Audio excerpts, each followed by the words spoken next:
if you'd like to begin, so what's your question? What are you putting a bet on as well, by you?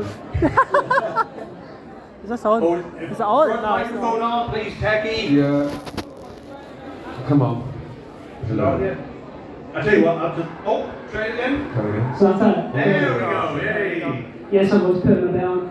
Anyway, Paul, my question for you is, this is one I don't hear a lot, or people don't often ask you. What's been your favourite like finish to record audio? Like anything that you've been involved in? Maybe not a favourite, but like the one you've enjoyed the most. Probably. Because I never hear anyone talk about For it. sentimental reasons. Is it to the death? No. No? Earthly Child. Oh, okay, with Because my son Charles was in Ford. it. Was he? Did not know that. Well, I know that. There you I go. thought you knew everything. I thought. And what I was saying, I You know were one of those men who were impossible to surprise. Oh, well, yes. Yeah, I am- my son Sonny, Oh, okay. is in it. He was Caroline Ford. Well, he was the child. Yeah, In it. Yeah. So that's why. For sentimental. So for sentimental reasons. Sentimental. Yeah, that's the one. Yeah. I've got another quick one. I'm kind of attached to others, for different reasons. The early ones, Sharda. Yeah. Because Sharda, of course, I should. Oh, yeah, the I should webcast, never know. yeah. Of course, I know. That was an old Yeah. BBC episode, and but I think I must have made 250, 300 plus. Yeah, it's not a lot. But there's a Yes. handful I'm attached to. But usually, like I say, because I'm a dad, I'm a proud dad. I'll stay earthly. Am I right in thinking that Paul is still the one doctor who's done more audio dramas than any other? Yeah, he doctor? has. Yeah. You are technically the longest running, and you've done the most in that sense. Yeah. So, There you go. That's what they call me. They call me the longest and the shortest. cheers. There I we don't know what it means, but I'll wear it. You'll wear it with pride. I'll Thank wear you it. again. Thank you, Paul. Thank you. Pleasure. Go put that bet on. Yes, sir. Hello. Hi, Paul. So, what was it like before in 83? Sorry that you He's on an audio with Susan in it. Say again. What was So it this like works. working on Alien 3? What was it like working on Alien 3? It was fantastic. Mainly because of David Fincher. The genius that was David Fincher. He was, what, 25, 26? I mean, I know that's not impossible in itself. I think Spielberg was 25 and he made Jaws, It's nuts. But Fincher, another boy genius. So it was great, just great working with him. And meeting him. There you go. And if I tell you that the house that my kids grew up in and the one we're still living in, they call Alien 3. You'll know why we appreciate it, as we do. Hello. There we go. Hello there. Hello. My question. Sing a song. My question. No, I sound like a band of yowling cats. You'd rather I don't. If you could be a member or involved in any franchise that you haven't been already, whether it's gone in the past or it's running right now, is there anything you would really have loved to be involved in or would like to be in the future? That's a good one. Nothing actually that springs to mind. Just Doctor Who then. But I promise I'll think about it. I'll probably wake up screaming it at 2 o'clock in the morning. Star Wars. I would have done Star Wars. Can I answer that I question? love Star Wars. I can. Yeah. Ghostbusters. Oh, Yeah. That's a given. Kinda Come obvious, on. isn't it? Yeah. Come on, that's a given. Yes, sir. So, love your costume, by the way. You Yeah, look man, what a fantastic. well-dressed young man you are. Well dressed, You, of course, as a doctor, have 3 primary outfits. You're one for the TV pilot, you're one for the Dark Knight audio, Yeah. and this one. How much input did you have into each outfit, and which one's your favourite? As far as input goes for the Is it Dark the Eyes? TV movie, none nothing. whatsoever. And Favourite? It's for the It's Dark Eyes, isn't it? for the latest one, again, none whatsoever. They were just there when I arrived. But there's another one with a leather jacket and like a leather peacoat. Again, I invented that one myself. Mainly because at that time, we just got bored of the photographs. There were no new photographs because it had been sort of years of just the first one. So, I mean, well, if we don't change it, nobody will. So, Is the pea coat one your favourite? The leather jacket, is that your favourite? It felt like a good idea at the time because we were trying to think of another look. Because my old man was in the Navy, and of course the pea coat is a Navy coat, so it was more in, I suppose, more in his honour. Yeah, and I do like that look, especially the satchel. I don't know why. I just think a doctor should have the satchel. He's a traveller. He should always have like. He's got his sandwiches in it. Yeah, his sandwiches. Or what my dad would have called his carrying out. That's the doctor's carrying out. Yeah, I love that. My dad was a factory worker, you know, so he took his carrying out. There you go. There you go. Lovely. Thank you very much. Yeah. Hello there. Hello. Hello, Paul McGann. It's a pleasure to have you here at Capital Sci-Fi Con. Thank you very much. One question I have in particular: what's your experience been like in your latest works with Doctor Who? In particular, the New Year special, Jodie's last episode, as well as your narration in the latest trailers. Nice. Yeah, good question. I loved. I was really excited to finally be asked to do a TV episode. This is like 20, whatever it is, 25, 26, 27 years in. And aside from doing the thing in '96, I've never been on the telly. I've never been in an episode of Doctor Who until they asked me to do it. So I was thrilled. And and it would be the same if they asked me again or asked me to be in another thing. I would drop everything and do it. Aww. I was slightly miffed when I got there. Because Jodie wasn't there. And I was really thrilled at the idea of meeting her. No. Also, I'm going to ruin it for you now, but I probably shouldn't say this at all, but I had this green screen anyway, so I was having to do my lines to a little bit of masking tape on a brush pole. Yeah. They were doing distancing at the time, so that it was all individual. No, they weren't there either. Because they took us in on separate days. Yeah. I don't want to ruin the illusion, folks. Stop me from ruining it. Particularly where Cardiff is concerned, they want to try and keep There's a lot of it behind-the-scenes secret. photos that show you. So they send you in on your own day in a blacked out car, and they check you into a hotel, Mr. Smith or whatever it is. Yeah, it's all like Secret Squirrel. Yeah. Which is exciting in itself, but kind of weird. But and I've still never met Jodie, so. One of these days. Oh my god. Can I do a quick follow-up on this question? Yeah. Because I do like that appearance as well. Were you missed that you didn't get to wear the robes? No, I like that bit. Yeah, that is a good bit. But when you're looking at watching the episode, they're like so comfy. Secretly don't tell them, but well, they know anyway. I can still fit into the kit, right? This is the real reason, right? This is, but if they were there, they'd batter me if they heard me say that. But that's the real reason they all had to wear these flowing robes. Yeah. And I do like that line of like I can still squeeze into the trousers, you know what I mean? It's a small victory, but it's important. It's a victory nonetheless. Yeah. That was a great question. Thank you. Thank you.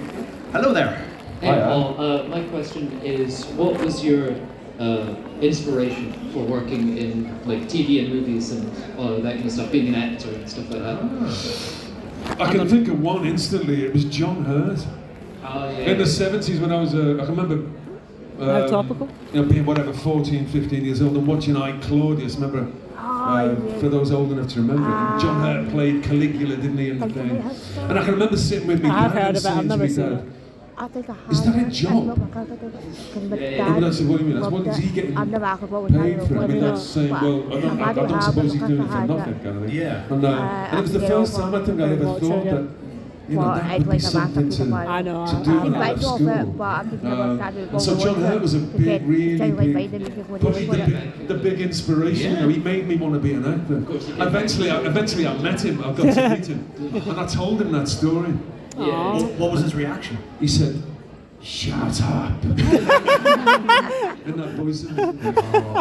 Yeah, because you're right. Because not only was he the inspiration for the actor, you regenerated into him. Exactly.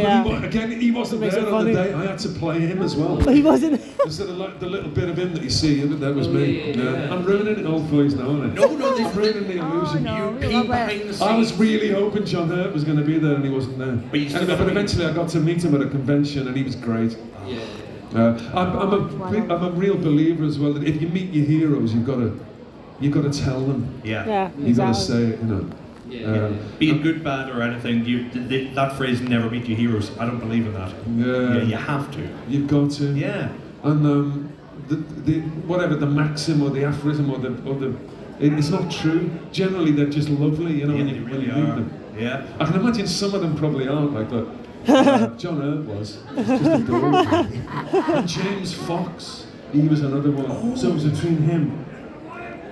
You probably heard of Lawrence Fox. This is his dad, James Fox. Wow. Who is everything Lawrence Fox isn't. That ain't mine. Literally. James Fox is heroic. He just responded to you. But there's a film called Performance. Said literally, but made in 1969. And when I saw that, I thought that was it.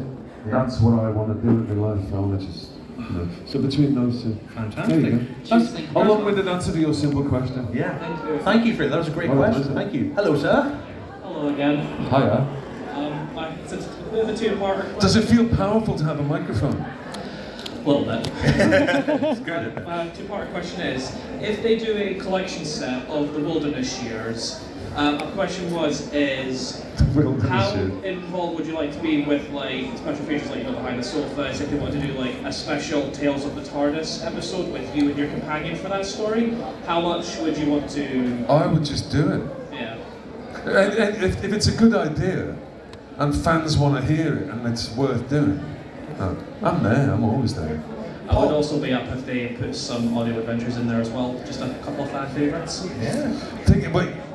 As you well know, the room's full of Doctor Who fans. As you well know, Doctor Who's weird in one sense that the licensing arguments that they have. Like take for example, Daphne Ashbrook, who was in the movie. She belongs to Universal and Fox. It's that kind of cake. It's really tiresome. So I'm already imagining the difficulties, in getting so and so to come and join in, talking about this and that. That gets a little bit tiresome. You hope one day you live long enough for all of that to pass, so we can all just do all the shows and be in all the things together. One day. Because when I watched Tales of the TARDIS, which was awesome, I just imagine what that would be like for the 8th Doctor and Grace to have that reunion being like, I would love that. I would love that. That does sound really nice, and with a recreation of your TARDIS in the background, that would be best TARDIS interior. Thank you. Definitely, isn't it? Yeah. And Capaldi got my chair. He did not. I'm just saying. Oh, Capaldi? No, I can't flag off Capaldi. I can't. Oh, that was a great question. Thank you. Thank you very much. That'll be on my gravestone, won't it? Yeah. Capaldi got my chair. Yeah. Hi there. Hello. I know it's a feeling like raw power, isn't it? Suddenly, like you're amplified. Yeah, somewhat. Yeah. Don't let it go to your head. I know you just said if you meet your heroes, just tell them you are mines. I've met some of my best friends. I've met my partner through just appreciation of your movies. Oh, that's kind of you. Thank you. I've got a kind of two-part question. The Go on. first one was kind of stolen by the first question I got asked. Similarly, who's your favourite Big Finish companion or companion whether to work with or that's whether how wars start. Yeah, Tina Sheridan Smith or That's how wars start. It's like choosing your favourite child. You can't do that. What was the second part? No, that was the second part was, do you remember any of the Zagreus nursery rhyme? Oh my god! Yeah, I remember the first line. Could you say it? Zagreus sleeps inside your head. Is it sleeps? Zagreus sits sometimes? Sits. Is it sits inside your head or sleeps? I can't remember. And dates you while you're sleeping. Zagreus sleeps inside your head. Which I think then rhymes with... I've got it here. French bread? You have it? I've got it here if you want to read it. You'd be up for reading it. If I can see it, I've got my glasses on, but let me have a look. Oh, yeah. This is great. Let's have a little look. This is live, folks. Oh, I can't quite see it. Oh yeah, it is sits. Zagreus sits inside your head. Zagreus lives among the dead. Who knew? Zagreus sees you in your bed. Creepy. And eats you when you're sleeping. You rewrote this. You're like a functioning psychopath, aren't you? Come amongst us. Zagreus at the end of days. There's no glimmer of hope thus far. There really is. It's very no bleak. light in this. Zagreus lies all other ways. So he takes up the whole bed, so you can't sleep. Okay. Zagreus comes when time's a maze and all of history's weeping. I could go on. Are you? You don't have to. Zagreus taking time apart. Zagreus fears the hero hard. Zagreus seeks the final part. The reward that he is reaping. Good God. You know what, it goes on for about another 20 verses. This is sounding like that stuff that you hear in North America now, like the end of days stuff. You know, from those, those wingnuts, you know, that you know, like hurry death kind of people that want the apocalypse. I never knew it was so dark. The thing that annoys me is that the first wee bit, the first three lines rhyme. Yeah. Bed, dead, head, and then all of a sudden sleeps. It's like, come on, finish the rhyme! Listen to this line. Zagreus sucks time at a drip. That's usually Glasgow on a Friday night. Wow, what sociopath wrote this? This is fantastic. Let's not delve down that. Zagreus, and it finishes on a flourish. Zagreus waits at the end of the world. Unless that's a department store. Zagreus is the end of the world. So he's waiting where he is. He's waiting where he is and who he is. Wow. What? I know, it's heavy. It's heavy. Yeah. His time is the end of time. Alan Barnes and Gary Russell. That's who wrote it. And this moment, time's undoing. Good God. But if time is at the end, his time is at the end of time, does that mean it's making less and less sense. does that mean he's sucking on the end of time, but it's him? Something like that. Don't try this at home. No, because I feel like I've lost 50 IQ points trying to understand that. But more than anything else, thank you for that. It's like now we need another poem just to dispel that, don't we? There once was a man from Nantucket. No, not go down that route. No. Hi there. Do you ever memorise poems? I used to, and then I It's a really good thing to do. Do you remember any poems? Yeah, I've memorised lots of poems. You want to give us one now, just so we can cleanse the palate? Okay. It's a war poem in the spirit of Zagreus. Yeah. It's no lighter. In fact, it's even as bad as the one we just heard. Yeah, this is my... It sounds mad saying it's your favourite war poem, but this is my favourite war poem. And it's only 6 lines, and it goes like this. From my mother's sleep, I fell into the state, and I hunched in its belly till my wet fur froze.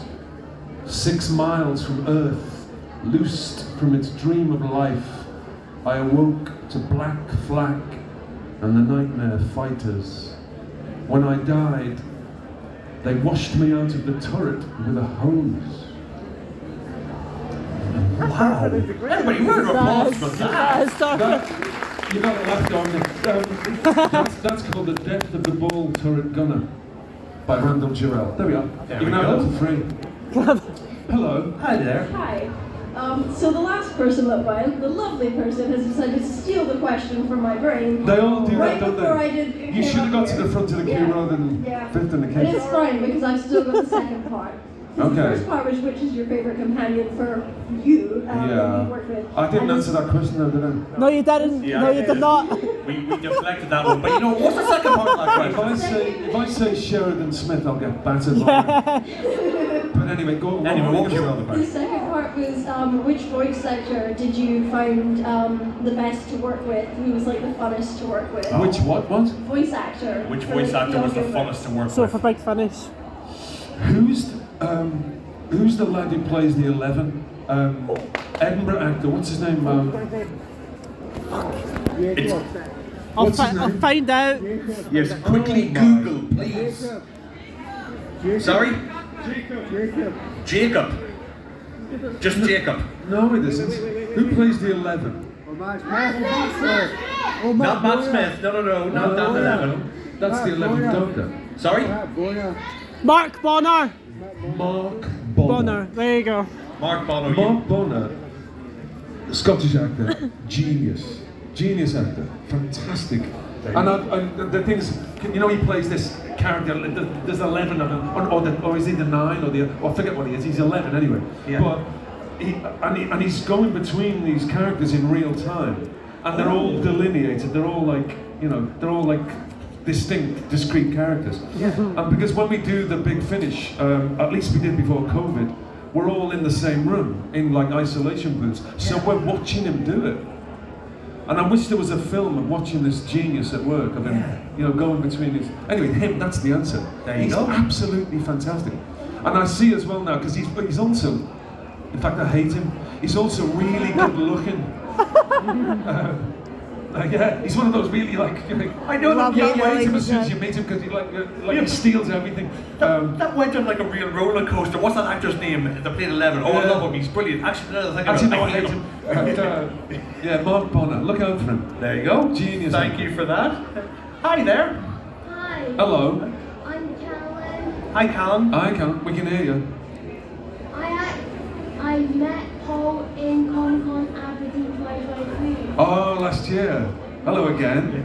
Yeah, that was in March or April last year, wasn't it? Mark. Hello. I got a question for you. Go on. Are you being in a spin-off film with your doctor? Am I going to be in a spin-off? With your doctor. I don't want to start a rumour though. This is how rumours start. These are already rumours months ago. Suffice to say, I've never spoken to or met or had contact with Terence Trent D'Arby. A little callback for yesterday. Russell T Davies. Russell T Davies. Yeah. So every time I think of his name, I think of him. I've never met him, so in order for it to happen, he would have to speak to me. But apparently the way that he does it is he rings you up and calls you in for lunch. Come in for lunch, I want to talk to you. As yet the phone hasn't rung, but I've got my fingers crossed that it's going to happen soon. And I've got friends who are telling me that it's going to happen soon. That the phone's going to ring. I tell you what, I promise you'll be the first to know. I would drop everything and just run and do it. In a blacked out car. Mr. Smith. I'll be straight to Cardiff. Definitely. That was a great question, thank you. I think we've got time, we could finish off these last... we can do these last three, let's power Quick fire through. questions. Come on. Go ahead. Hi. Hello there. Hello. I've been a long time fan of yours since With Me Now. That has been a long time. That's centuries hence. I know, but I keep on rewatching it practically every 2 months. You know, you and Richard E. Grant, great double act. It's him and Richard E. Grant. Consequentially, basically, both of you I've been meaning to watch it. Richard E. Grant played Doctor Who in the Jonathan Leeds special, and also in I think it was a Big Finish production, wasn't it? Tell you something weird as well. He never mentioned it to me. He never. I just thought that was strange. Yeah, I think like if it had been the other way around, I'd have rung him and say, "Guess what? They're asking me to." He never called me. Never. Anyway, weirdo. Yeah. Be the type of video of Norway. It's a double honour because my name's Paul too, and there's Paul McGann and there's Paul Freeman here, so it's like a council of Pauls. Little gang of Pauls. But one of my questions is, did you ever think of applying for the job, auditioning for the job of Constantine? Because you're from Liverpool, he's one of the biggest Liverpool characters in comics. And I thought... Not until this moment. Right, because, you know, Matt Ryan has played on, you know, the CW and also the short-lived TV series. I never thought of that. And he is a wonderful character. Yeah. Basically, weirdly, although, I mean, you know, I'm born and bred Liverpool, but I just must have got off on the wrong foot. They never asked me to do Liverpool parts. Seriously, pick up a comic book from like the Jamie John Delano era. Yeah. John Constantine, that's the John, character. one of his best characters. It sounds heroic, doesn't it? John He's a spellcaster, he chain smokes, and he's got this thick Liverpool accent.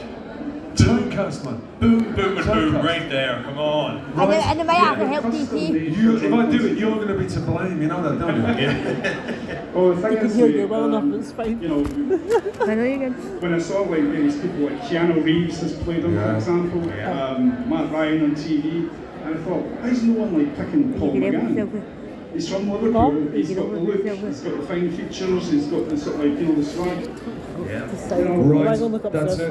And tomorrow morning, 10 o'clock in the and he's got a morning. lot of similarities with Doctor Who as well, because although he doesn't have a TARDIS, he's got a trans-dimensional house called the House of Mysteries. Don't spoil it. Yeah, don't tell me the end. Don't tell me the end. Right. Just showing you the similarities between the two characters. Thank you.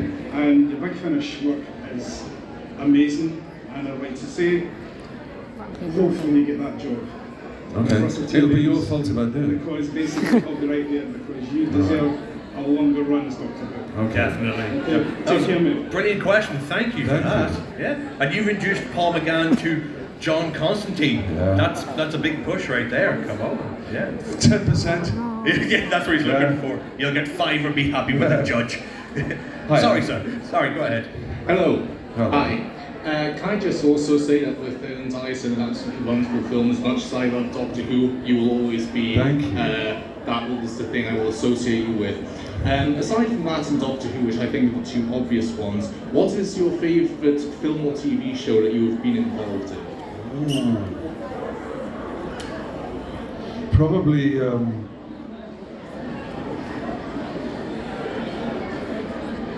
we did a Charles Dickens in the 90s series on the BBC called Our Mutual Friend. I think it was Keeley Hawes' first job, I remember that. Anna Friel was in it, everyone was in it. Yeah. And the role that I played in it was the favourite role they ever gave me. How about that? There. I will definitely give that one a look. And he was called Eugene Rayburn. Yeah. And he was like a really sort of crooked lawyer guy. Anyway, it's a great, it's my favourite thing. What was it called again? Our Mutual Friend? Our Mutual Friend. It was Charles Dickens' last completed novel. Oh. And in the mid-90s we made a TV series of it. And I absolutely loved it. I could just imagine later on in the week, it's like, anything strange happened. Yeah, everybody in Edinburgh just started watching Our Mutual Friend on the BBC. They were just spiked. You know, it's one of those things like the BBC's supposed to be famous for. That's what they're meant to do. They're meant to make these period dramas. And this is a good case in point. Yeah. It was perfect. Oh. You know, like, huge cast of characters. Yeah. But just one of the best written things I ever did. Loved it. There you go, that's the answer. Thank you very much. I'll definitely give this a look. Yeah. Thank you for being here. And so with everybody in this room, we're going to check that out tonight. Alright, Paul, big fan. Sorry, I'm a bit loud. That's the coffee, isn't it? Yeah, definitely. Just take one wee step back from the microphone, because there we go, that's perfect. You're probably the most famous out of the McGann brothers. This is all stars. Yeah, I know. Let's not go down that route. Come on. But I remember a TV series you did called The Hanging Gale with all 4 of your brothers. Yeah. Did you enjoy working on that, working with your brothers? That was amazing. It's the only time we ever worked together. We worked together once on stage, right at the beginning, in the West End of London. But the only time we ever filmed together was on Hanging Gale. Yeah, it was amazing. It wasn't. I mean, that nearly took a year to film, but it was like 5 years to make. You know, because we took it to the BBC. I've done that. And it was intense. Anyone that's got siblings would know what I mean. It was a quite intense experience working with them and being together all that time. But it was something that we loved it. We loved doing, and I think it was a kind of strange kind of feather in our caps that we got it made, you know. Yeah. And BBC Northern Ireland took a chance, but I think we learned one lesson. Yeah. And that was there's a very good reason why no one had attempted to make a film about the Great Famine before, because it's too hard. It's just too hard. Yeah. But when we made Hanging Gale, it was decided that rather than try and show everything, which is ridiculous, you can't. It's too big. that it was all set, because you obviously saw it, it's all, they never leave this one place, it's one village. And the British are represented by one man. Michael Kitchen plays all the Brits kind of thing. Anyway, so it kind of worked. And we loved it. I was obviously when your character decided a little bit sad when and you know as well, that's how I got the part in Doctor Who. Yeah. Really? That's how I got the part in Doctor Who. Because that was a year before we did the movie. So we made that in 94, 95. And the way that I'm dressed in that thing in Hangingale, because I played the priest guy in it. So I've got this long dark coat. You can see that there's pictures around of it. Yeah. My hair's really long, it was 1840s. And I'm wearing this frock coat with this thing. Yeah. Somewhere in Canada or Britain, Phil Siegel, who produced the movie, is sitting there watching it going, who's that? He told me the story. That's how he saw it. He said, that's my doctor. He actually said, that's my doctor. That's how it happened. He said, I don't know who he is, but that's my doctor. That's because of the way that I was dressed in the thing. But it's also the reason why, when the year later, when I had to audition for it, it's also the reason why my brother Mark also auditioned for it, because he couldn't tell us apart. Mark's okay with that. He's not like still bitter about that. Well, weirdly, it was when Mark and I both auditioned for Doctor Who, but neither of us knew that the other one was. Oh, right. That's because Siegel didn't know which one it was. He said, there we go. Yeah, because we looked almost identical. Oh yeah, I thought You could have swapped. Oh yeah, man, I'm still here. Yeah. And I can still fit into the trousers. Get Terence and Darby on the phone. We need to get this done ASAP. Yeah. But that's great. Fantastic way to end this. Thank you. Everybody that asked a question, thank you. I'm going to be back on the stage in 15 minutes with Steve Cardias. But please, Paul McGann, everybody. Coming back to the band. Yeah. And I will be back at 12:45 with Steve Cardias. I'll see you then, folks. Thank you. Feeling quarter to two. Guys, he's quite well up for this the day now. You know what you say? He's quite well up for this the day now. Probably.